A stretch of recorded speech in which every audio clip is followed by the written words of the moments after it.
സദൃശ്യവാക്യങ്ങൾ അധ്യായം 31. ദൈവമേ, നിന്റെ വേദപ്രമാണത്തിൽ അടങ്ങിയിരിക്കുന്ന അത്ഭുത കാര്യങ്ങളെ കാണുവാൻ എൻ്റെ ഉൾക്കണ്ണുകളെ പ്രകാശിപ്പിക്കണമേ. ആമേൻ. പ്രവാചക രാജാവായ മൂയേലിന്റെ വാക്കുകൾ.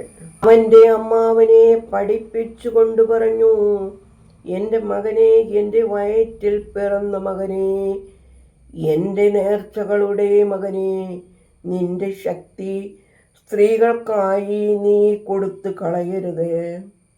നിന്റെ മാർഗങ്ങൾ രാജഭോജ്യങ്ങൾക്കായും മാറ്റിവെക്കരുത്.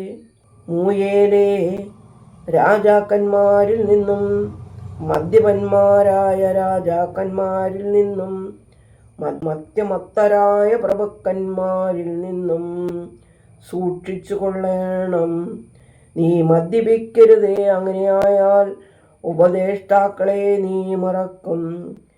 ദരിദ്രന്മാരുടെ മക്കളുടെ ന്യായപാലനം തെറ്റിച്ച് കളയുകയും ചെയ്യാനിടയാകും. ലഹരി പാനീയം മനോവ്യാകുലതയുള്ളവനും വീഞ്ഞ് ഹൃദയവേദനയുള്ളവർക്കുമല്ലോ നൽകപ്പെടുന്നത്. അത് അവരുടെ വേദനകൾ മറക്കുവാനും അവരുടെ മുഖം ഓർക്കാതിരിക്കുവാനുമാണല്ലോ.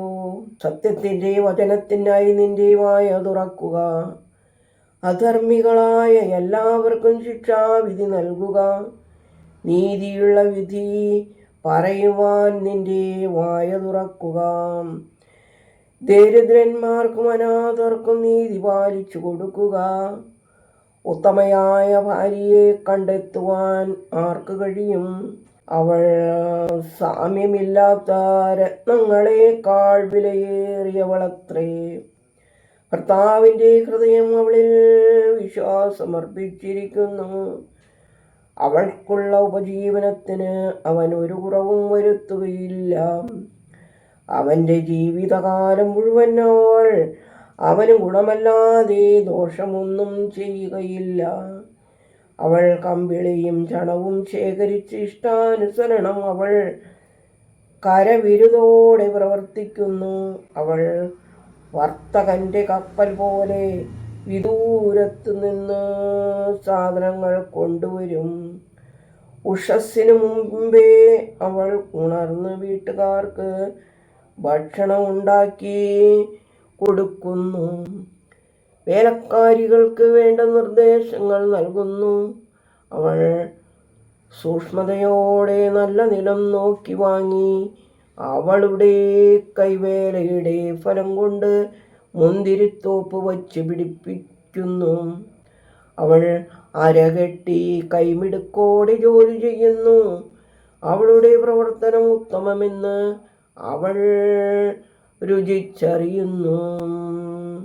അവളുടെ വിളക്ക് കെടാതെ രാത്രി മുഴുവൻ കത്തിക്കൊണ്ടിരിക്കുന്നു.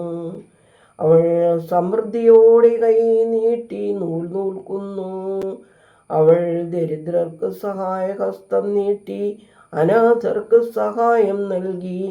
അവളുടെ വീട്ടിലെ അംഗങ്ങൾക്ക് മഞ്ഞിനെ കുറിച്ച് ഭീതിയില്ല, കാരണം അവർക്കെല്ലാം വിശിഷ്ട വസ്ത്രങ്ങളുണ്ട്.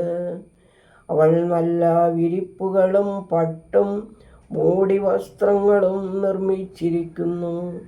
അവളുടെ ഭർത്താവ് നഗരങ്ങളിലാകെ ദേശത്തെ മൂപ്പന്മാരോടുകൂടെ ഇരിക്കുമ്പോൾ പ്രസിദ്ധനാകുന്നു.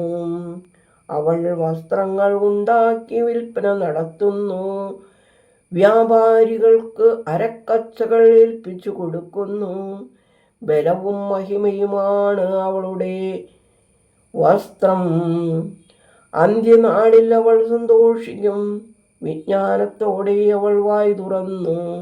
അവളുടെ നാവിന്മേൽ കരുണാപൂർണമായ പ്രമാണമുണ്ട്. അവളുടെ കുടുംബ കാര്യങ്ങളെല്ലാം പരസ്യമാണ്. അലസതയോടിരുന്ന് അവൾ ഭക്ഷണം കഴിക്കുകയില്ല. അവളുടെ മക്കൾ എഴുന്നേറ്റ് നിന്ന് അവളെ ഭാഗ്യവതി എന്ന് വിളിക്കും. അവളുടെ ഭർത്താവ് അവളെ ഇങ്ങനെ പുകഴ്ത്തും: അനേകം പുത്രിമാർ സമ്പത്ത് ആർജിച്ചിട്ടുണ്ട്, നീയോ അവയെല്ലാം അതിശയിപ്പിച്ചിരിക്കുന്നു എന്ന്. ഭംഗി വ്യാജമാകുന്നു, സൗന്ദര്യം വ്യർത്ഥമാകുന്നു. എന്നാൽ ദൈവഭക്തിയുള്ള സ്ത്രീയോ ബഹുമാനിതയാകും. അവളുടെ അധ്വാന ഫലം നൽകുവിൻ.